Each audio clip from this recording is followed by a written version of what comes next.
Oke, baik. Selamat malam. Assalamualaikum warahmatullahi wabarakatuh. Salam sejahtera untuk kita semua, para penonton YouTube yang kami hormati, yang dimuliakan oleh Allah Subhanahu wa taala. Terima kasih. Oke, ya puji Tuhan. Ya Pak Nur, silakan Pak disampaikan kesaksiannya bagaimana Bapak yang tadinya tidak mengenal Tuhan Yesus bahkan juga tidak suka dan membenci bahkan anti kepada Tuhan Yesus, terus kemudian Bapak bisa berubah hati dan pikiran. Bagaimana ceritanya Bapak bisa saksikan pada kesempatan ini supaya bisa memberkati banyak umat Tuhan dimanapun mereka bisa melihat kita pada malam hari ini. Silakan Pak Muhammad Nur, sampaikan kesaksiannya Pak. Baik, selamat malam. Assalamualaikum warahmatullahi wabarakatuh. Saudaraku yang dimuliakan oleh Allah, pada malam hari ini saya senang saya bisa ada bersama-sama dengan saudara-saudara semua dalam channel YouTube ini. Kami diberi kesempatan waktu untuk menceritakan kasih Allah yang sudah bekerja begitu rupa dalam setiap perjalanan kehidupan saya. Bersyukur karena anugerah Allah, saya boleh mendapatkan hidayah, saya boleh mendapatkan anugerah, saya boleh mendapatkan kasih karunia, sehingga kami boleh mengenal Tuhan yang satu-satunya yang harus dipercaya oleh seluruh umat manusia. Saya berlatar belakang dari keluarga yang cukup taat untuk keyakinan dan agama saya yang dulu. Saya bersyukur dengan didikan keluarga itulah ada satu upaya untuk kami terus belajar dan belajar. Hanya oleh karena kasih karunia Allah atau hidayah Allah yang waktu itu sejak kecil setelah saya mulai mengerti dan mengenal kebenaran, saya terus belajar dan belajar dan belajar. Sampai akhirnya saya menemukan sebuah konsep-konsep setiap kelompok-kelompok organisasi yang dalam keyakinan saya yang dulu terus saya belajari dari setiap masing-masing kelompok itu. Kami dilahirkan dari keluarga NU, kami dididik begitu kuat, dan ada kesempatan kami untuk belajar di sekolah Islam juga. Waktu saya SMA, kami sekolah di Muhammadiyah, dan dari situlah saya terus belajar, saya terus mencari, saya menggali sebuah kebenaran. Yang pada waktu itu, dari keluarga kami belum pernah ada orang yang percaya Yesus. Yang pada waktu itu bagi saya kekristenan itu adalah sesuatu yang tidak baik. Bahkan bagi kami ketika mendengar nama Yesus, ketika mendengar nama kekristenan itu sesuatu hal yang alergi bagi kami. Bahkan ketika waktu itu ketika kami makan di warung, ketika di warung itu ada salib atau ketika di warung itu menjual darah, saya tidak akan pernah masuk untuk makan di warung itu. Jadi waktu itu dalam perjalanan proses saya mencari kebenaran, saya sungguh-sungguh. Kenapa saya harus sungguh-sungguh? Karena supaya saya tidak begitu mudah untuk didoktrin begitu rupa. Saya terus menggali, dan saya terus belajar. Sampai akhirnya saya menemukan satu kebenaran, yang kebenaran itu adalah kebenaran yang benar-benar benar. Jika waktu-waktu itu kami belajar setiap kelompok-kelompok yang kami ikuti itu, kebenarannya adalah kebenaran yang sifatnya pada kelompok itu sendiri, bukan kebenaran yang sifatnya hakiki, dan bukan kebenaran yang sifatnya mutlak. Tetapi oleh karena tuntunan Allah dan hidayah Allah, kami akhirnya menemukan satu kebenaran itu, yang kebenaran itu adalah benar-benar benar. Kenapa kebenaran itu satu kebenaran yang benar-benar? Karena kami terus menggali, kami mencoba untuk belajar dari berbagai sudut pandang, sehingga supaya saya berbicara kebenaran ini, kalau boleh saya ilustrasikan, itu adalah seperti kotak atau dadu. Dadu itu bisa dikatakan sebuah dadu ketika kita bisa melihat dari depan, belakang, kanan, kiri, atas, bawah. Baru kita bisa mengatakan itu sebuah dadu, dan baru kita bisa mengatakan bahwa itu adalah dadu yang memang bisa dilihat dari atas, bawah, kanan, kiri, depan, belakang. Nah, ini yang terus membuat saya terus mau belajar, hanya karena apa? Saya tidak pernah puas dengan yang ada waktu itu. Waktu itu saya dididik, waktu itu setiap saya kajian, saya mencoba ketika para guru saya dan ustadz saya memberikan satu ruang pertanyaan, ketika justru saya bertanya, ujung-ujungnya ketika terjadi satu perdebatan, saya justru dimaki-maki. Yang saya dikatakan dasar kamu Bani Israel, pernah juga saya dikatakan dasar kamu Syiah, dan hal-hal yang membuat justru kami tidak nyaman. Tetapi justru hal yang tidak nyaman itu membuat saya terus belajar, membuat saya terus menggali. Apa sih kok sampai dikatakan hal seperti itu? Bapak Ibu, saudaraku yang dimuliakan oleh Allah, ketika dalam perjalanan saya terus mencari dan mencari. Pernah saya terjebak pada satu kelompok yang namanya kelompok fundamentalis atau kelompok radikalis. Waktu itu karena saya bertemu dan dididik dengan sebuah konsep dan dengan sebuah visi misi yang sangat rapi, tertata, begitu luar biasa. Saya berpikir ini adalah satu kebenaran.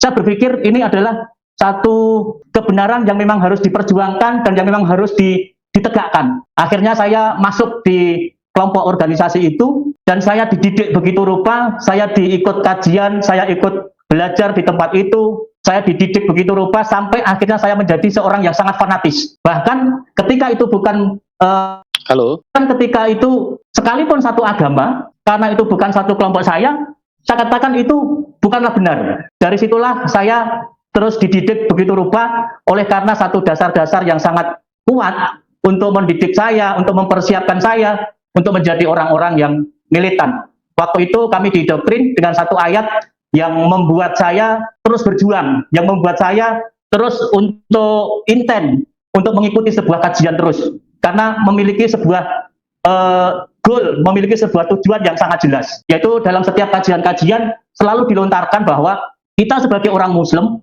kita sebagai orang beriman, kita sebagai orang Islam harus menjalankan benar-benar yang namanya ajaran Islam itu secara kafah. Nah, yang menjadi dasar bagi perjuangan kami waktu itu adalah terus didengungkan dan terus disampaikan di dalam Quran surat Al-Baqarah ayat yang 208 itu dikatakan, ya ayyuhalladzina amanu dukhulul fismil kafah. Hai orang-orang yang beriman, masuklah kalian semua ke dalam Islam, ke dalam agama Islam itu dengan secara kafah, secara sempurna. Nah, Islam bisa dilakukan secara kafah, Islam bisa dilakukan secara sempurna ketika Islam itu memenuhi 4 syarat. Yang pertama adalah memiliki sebuah umat. Umat Islam adalah umat yang terbesar di Indonesia.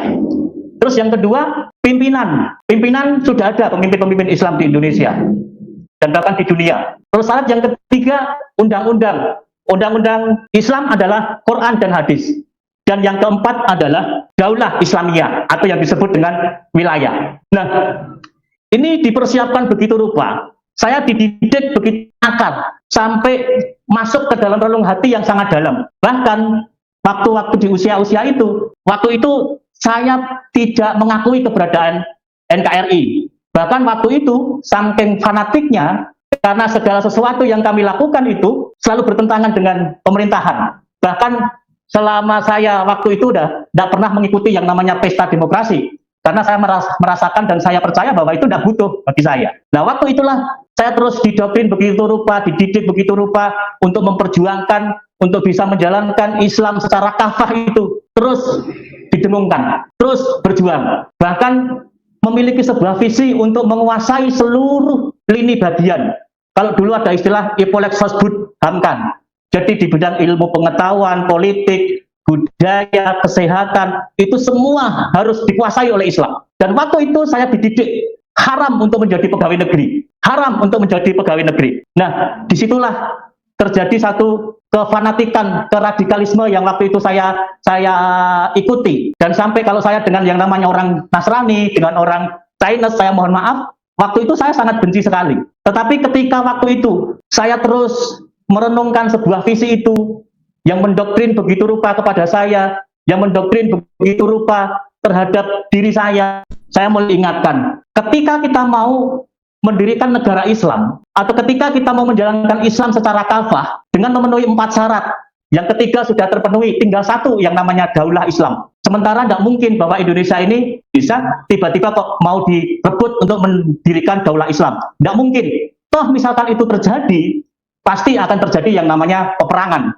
Pasti akan terjadi yang namanya pertumpahan darah. Sementara itu terus kita perjuangkan, terus kita dengungkan, terus kita suarakan. Dan saya terus mulai belajar menggali lagi. Apakah ya benar? Apakah ya memang harus seperti ini? Apakah terus harus bermusuhan? Sementara kita adalah satu negara, sementara kita adalah saudara yang hanya dalam rangka untuk menjalankan syariat Islam secara kafah itu harus terjadi satu pertumpahan darah. Sementara di dalam ajaran Islam adalah rahmatan lil alamin. Dan waktu itu saya terus merenungkan, apa iya ini benar? Apa iya ini sesuatu yang harus diperjuangkan? Apa iya Ini yang harus terus kita akan goalkan.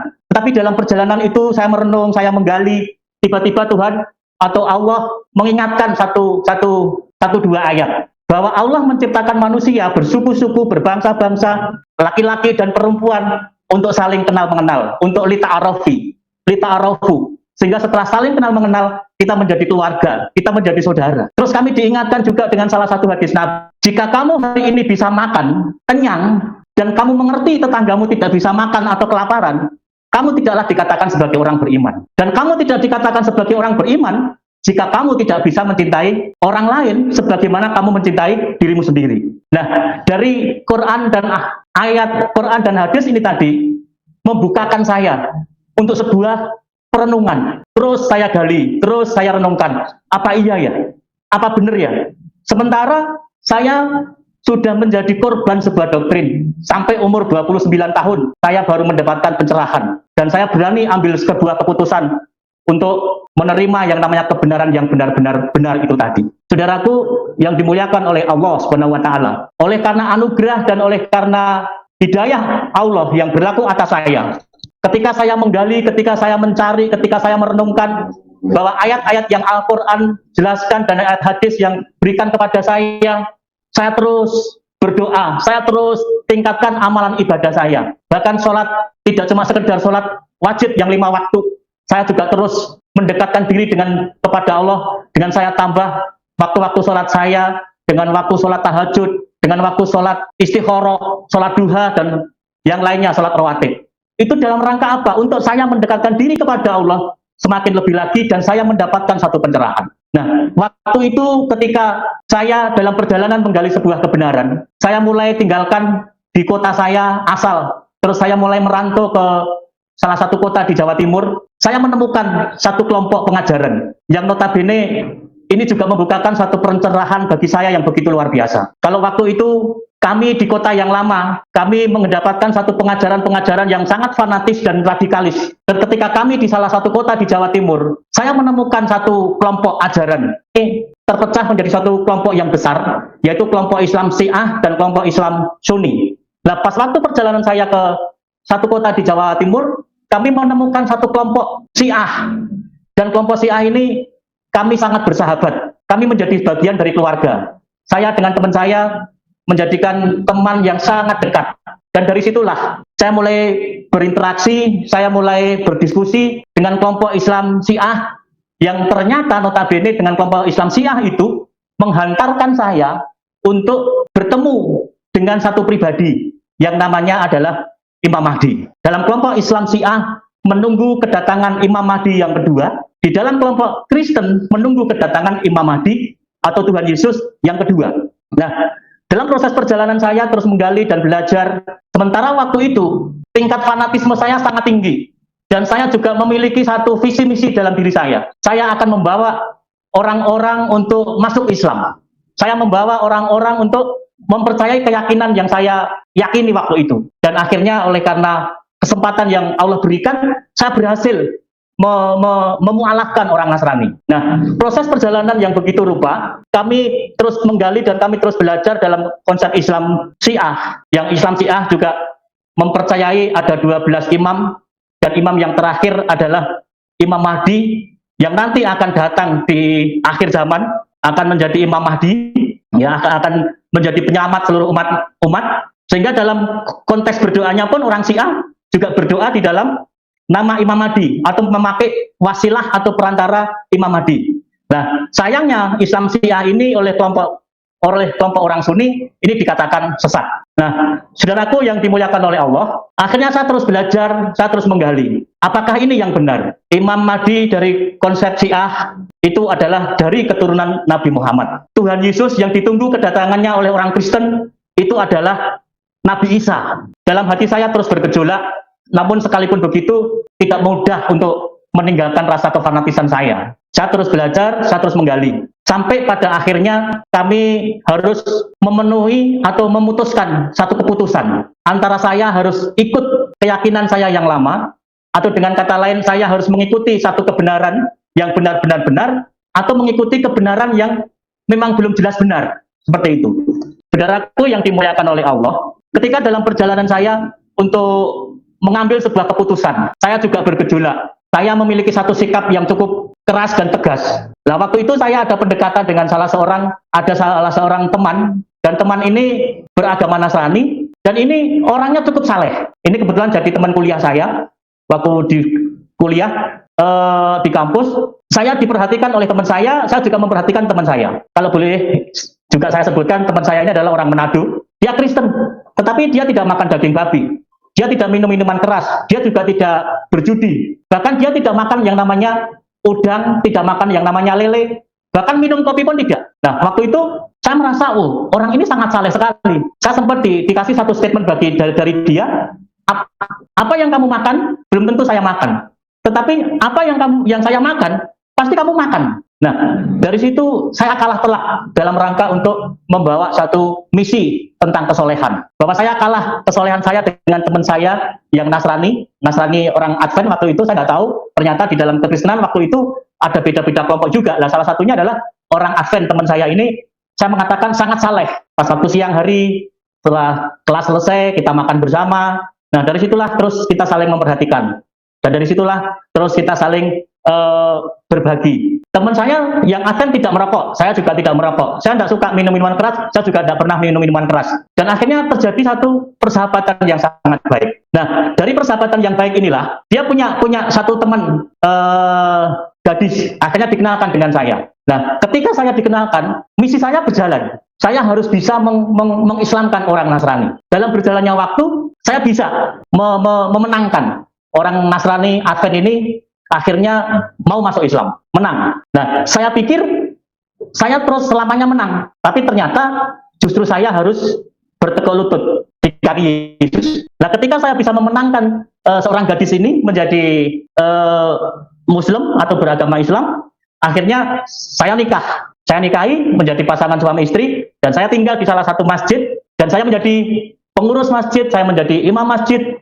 Dan saya memimpin setiap kegiatan-kegiatan ritual kajian dan juga jadi imam masjid terus untuk membina kerohanian umat. Tapi dengan berjalannya waktu, yang saya tinggal di tempat yang suci, yang saya tinggal di tempat yang kudus, karena Bapak Ibu Saudara tahu ketika ada setiap masjid kan ada istilah batas sucinya. Dan di tempat itulah saya terus berdoa, saya terus mengembangkan kapasitas diri saya bersama Allah, supaya saya benar-benar memahami dan mengerti apa maksud dan rencana kehendak Allah dalam hidup saya. Ketika saya tinggal di tempat yang kudus, ketika saya tinggal di tempat yang suci, saya berpikir saya ini adalah orang yang paling benar dan orang yang paling suci.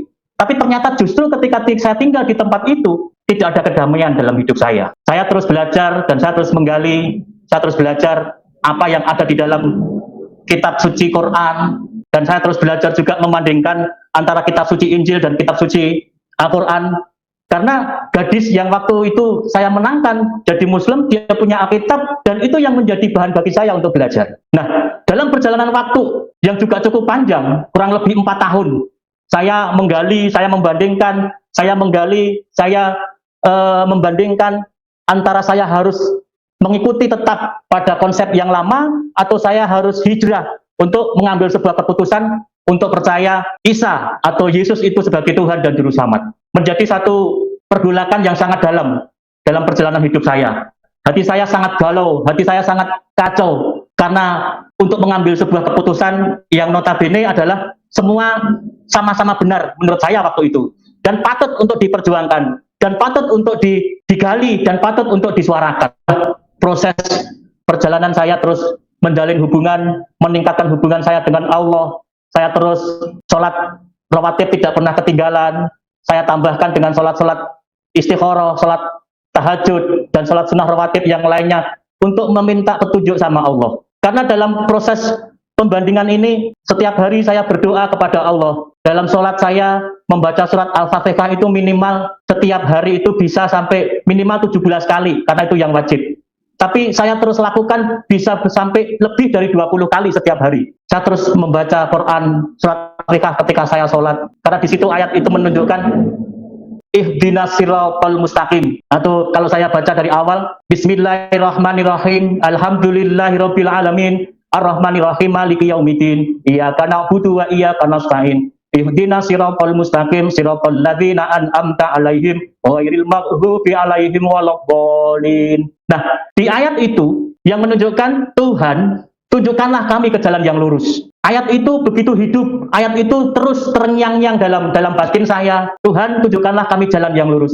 Sebelumnya saya tidak pernah berpikir jalan yang lurus itu apa, jalan yang lurus itu siapa, jalan yang lurus itu bagaimana. Tapi ketika pergulakan saya untuk menentukan sebuah pilihan itu tadi selalu muncul bertanya, jalan yang lurus itu apa? Jalan yang lurus itu siapa? Ketika saya bertanya dengan para teman-teman sahabat saya dan juga para guru saya, ihdinas siratal mustaqim itu apa? Dijawab dengan sebuah penafsiran.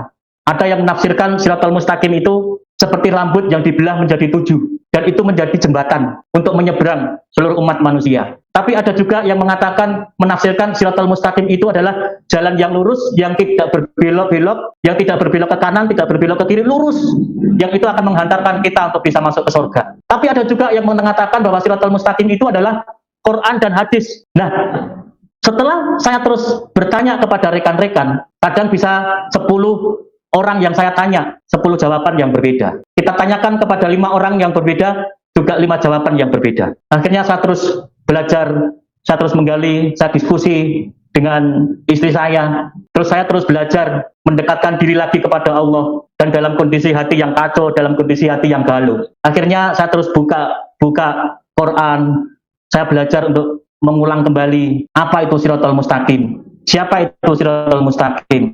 Tapi ternyata pelan-pelan ketika saya membuka satu ayat berikutnya di dalam Quran dikatakan, wattabi'uni hadza siratal mustaqim, maka dari itu janganlah engkau ragu, aku inilah jalan yang lurus, kata Isa. Nah, ternyata saya menemukan bukan dari kata orang, bukan dari kata pendapat orang atau penafsiran orang, tetapi justru dari apa kata Quran itu sendiri. Ihdinas siratal mustaqim atau yang disebut dengan jalan yang lurus itu adalah Isa Al-Masih itu sendiri. Terus akhirnya saya tidak puas dengan itu. Saya bolak-balik lagi, saya menggali lagi. Kok Quran bisa bicara seperti ini ya? Kok Quran bisa menginformasikan seperti ini ya?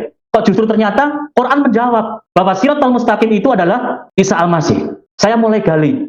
Siapa sih Isa Al-Masih? Saya mulai lagi gali Quran, pelajari lagi, buka pelan-pelan. Nah, saya menemukan ada satu ayat di dalam Quran surat Al-Imran ayat yang ke-45. Dikatakan bahwa Isa Al-Masih itu adalah kalimatullah. Isa Al-Masih itu adalah Rahullah. Dan Isa Al-Masih itu adalah manusia yang terkemuka di dunia dan di akhirat. Isa bin Maryam wajihan di dunia wal akhirah. Isa putra Maryam yang keberadaannya dari kalimat Nullah dikandung oleh perawan Maryam selama 9 bulan lebihnya 10 hari. Lahirlah Isa Al-Masih. Dan Isa Al-Masih punya kuasa besar di bumi dan di surga. Wow, dari ayat ini mendukung saya, meneguhkan saya. Benar, berarti siratal mustaqim itu adalah Isa Al-Masih. Karena sudah ada 2 ayat, saya masih belum percaya. Karena baru 2 ayat. Saya mulai menggali lagi, saya mulai terus gali dan saya terus pelajari. Kenapa Isa Al-Masih sampai punya kuasa besar di bumi dan di surga? Kenapa Isa Al-Masih sampai dikatakan manusia yang suci, yang terkemuka di bumi dan di surga? Karena Isa Al-Masih itu adalah Roh Allah. Karena Isa Al-Masih itu adalah kalimatullah. Dalam Quran surat Al-Anbiya ayat yang 91 dikatakan, Roh Allah ditiupkan ke dalam rahim Maryam. Isa bin Maryam. Isa adalah Roh Allah. Dan kita dibukakan lagi, sudah 3-4 ayat. Isa Al-Masih punya kuasa besar di bumi dan di surga. Bagaimana dan kayak apa karya atau pekerjaan yang Isa Al-Masih lakukan? Di Quran surat Al-Imran ayat 49 dikatakan, Isa Al-Masih punya kuasa. Yang pertama, mencelekkan orang buta yang sejak lahir. Yang kedua, menghidupkan orang mati. Yang ketiga, menyembuhkan orang sakit kusta. Yang keempat, Isa Al-Masih tahu apa yang kita makan dan apa yang kita simpan. Dan Isa Al-Masih juga bisa menciptakan burung dari tanah liat. Nah, dari situlah beberapa ayat Al-Quran yang meneguhkan, beberapa ayat Al-Quran yang memberikan satu kekuatan bagi saya. Dan tidak ada alasan untuk tidak mengikuti Isa, tidak ada alasan untuk percaya kepada Isa Al-Masih. Akhirnya saya memutuskan diri untuk percaya kepada Isa Al-Masih yang sebagai Tuhan dan Juru Selamat. Kenapa Isa Al-Masih sebagai Tuhan dan Juru Selamat? Karena hanya Tuhan yang bisa menciptakan. Dan di dalam ayat Quran pun menginformasikan hanya Isa Al-Masih yang bisa mencipta. Karena apa? Isa Al-Masih menciptakan burung dari tanah liat. Dan akhirnya itulah yang menjadi satu keputusan saya untuk mengambil kepercayaan bahwa Isa Al-Masih itu adalah sebagai Tuhan dan Juru Selamat dalam pribadi saya. Waktu itu ketika saya sharingkan dengan istri saya mau percaya Yesus. Istri saya mengatakan, jangan gara-gara karena saya percaya Yesus. Tidak, karena saya sudah menemukan, karena saya sudah menggali, dan akhirnya saya ketemukan bahwa hanya Isa Al-Masih, hanya Yesus yang disebut di dalam kitab suci, Injil, yang menjadi jalan kebenaran dan hidup bagi seluruh umat manusia manakala ingin datang dan masuk ke surga bersama Bapa. Itu yang akhirnya kami mengambil keputusan. Saudaraku yang dimuliakan oleh Allah dan yang juga dirahmati Allah, ternyata ketika mengambil sebuah keputusan untuk mengikut dan percaya kepada Tuhan Yesus sebagai Tuhan dan Juru Selamat, tidak enak, saudara. Tidak, Tuhan Yesus itu enak. Saya pikir ikut Tuhan Yesus itu semua serba tercukupi. Saya pikir ikut Tuhan Yesus itu semua serba wah. Tapi ternyata tidak. Ikut Yesus itu adalah sebuah proses. Tapi saya merasakan satu proses bersama Tuhan itu enak. Kalau boleh saya katakan, ikut Tuhan itu ngeri-ngeri sedep. Atau dengan kata lain, dakdikduk set, tidak biar, saudara. Dakdikduk set, karena pertolongan Tuhan itu tepat pada waktunya. Nah, ketika saya memproklamirkan diri, ketika saya menyampaikan iman kepercayaan yang saya percayai dan yang saya temukan waktu itu, saya sampaikan kepada keluarga saya ditolak. Ketika saya sampaikan kepada teman sahabat saya dimusuhi. Ketika saya sampaikan dengan komunitas saya dikatakan, kamu sudah sesat, kamu sudah murtad, kamu sudah kafir. Dan akhirnya kami close, tidak punya hubungan dengan saudara-saudara saya. Akhirnya saya mengambil sebuah keputusan untuk bertapa, untuk kami mau dipersiapkan Tuhan untuk menjadi alat kemuliaannya, dipersiapkan untuk menjadi pelayan Tuhan, karena saya membalas cinta kasih Allah, yang mana Yesus atau Isa Al-Masih itu sudah mati untuk saya, maka saya pun memenuhi panggilan Tuhan itu, maka saya pun juga harus mati untuk saudara-saudara di luar sana, untuk saudara-saudara saya yang belum mengenal Yesus Kristus sebagai Tuhan dan Juru Selamat. Tapi bersyukur oleh karena rahmat, anugerah, dan hidayah Allah bekerja dalam diri saya, dan saya terus berdoa untuk keluarga saya berdoa untuk keluarga besar saya, dan saya mengimani dari keyakinan yang saya pegang setelah saya menjadikan Injil itu sebagai pegangan hidup saya, dan saya terus berdoa, saya mengimani, meyakini bahwa satu orang anggota keluarga bertobat akan menyusul satu persatu seluruh anggota keluarga itu percaya Yesus. Dan bersyukur oleh anugerah Tuhan, ibu saya dulu yang juga tidak sepaham dengan saya, juga tidak mau terima saya, akhirnya juga terima Yesus. Kakak saya yang dulu sempat mau membunuh saya, juga akhirnya terima Yesus. Dan ketiga anaknya sekolah teologi. Itu semua adalah karena anugerah Tuhan. Karena roh Tuhan yang bekerja di dalam kehidupan atau di dalam roh setiap orang percaya. Dan ketika waktu itu, saudaraku, saya harus hijrah meninggalkan tempat di mana saya waktu itu tidak diterima. Saya bertapa selama 4 tahun di salah satu sekolah tinggi teologi di Jawa Tengah. Selama 4 tahun disitulah saya dipersiapkan untuk menjadi hamba Tuhan. Saya dipersiapkan untuk menjadi alat kemuliaannya Tuhan. Ternyata di sekolah itu pun tidak seperti yang saya bayangkan. Selama 4 tahun, banyak hal yang saya dapatkan di dalam sekolah itu, saya pikir di kampus sekolah hamba-hamba Tuhan itu semua baik, tapi ternyata tidak. Tetapi saya sangat bersyukur. Di tempat itu juga saya mendapatkan sebuah visi. Di tempat itu juga saya mendapatkan mandat dari Tuhan. Apa yang harus saya kerjakan? Apa yang harus saya lakukan? Selama 4 tahun kami sekolah, kami dipersiapkan 4 kali juga saya harus sempat mau keluar karena tidak kuat untuk menjalani sebuah proses. Tetapi oleh karena anugerah Tuhan, kami bisa menyelesaikan. Kami bisa menyelesaikan. Semua adalah oleh karena anugerah Tuhan. Dan akhirnya setelah saya selesai pendidikan saya masuk di dalam pelayanan, saya masuk dalam penggembalaan di salah satu kota di Jawa Tengah. 10 tahun kami di penggembalaan. Akhirnya Tuhan ingatkan pada visi saya mula-mula yang kami dapatkan di kampus itu. Apa visi itu, Bapak Ibu Saudara yang kami muliakan? Yang pertama adalah mengkristenkan orang Kristen kembali. Dan yang kedua adalah membawa kabar keselamatan khusus kepada orang-orang Muslim. Sampai akhirnya apa? Setiap lutut akan bertelut dan setiap lidah mengaku bahwa Yesus Kristus itu adalah Tuhan dan Juru Selamat. Akhirnya kami melepaskan penggembalaan saya masuk dalam ladang misi yang khusus, yang kembali kami diingatkan pada visi saya, yaitu untuk menyampaikan dan membawa kabar keselamatan kepada rekan-rekan yang belum mengenal Yesus Kristus sebagai Tuhan dan Juru Selamat.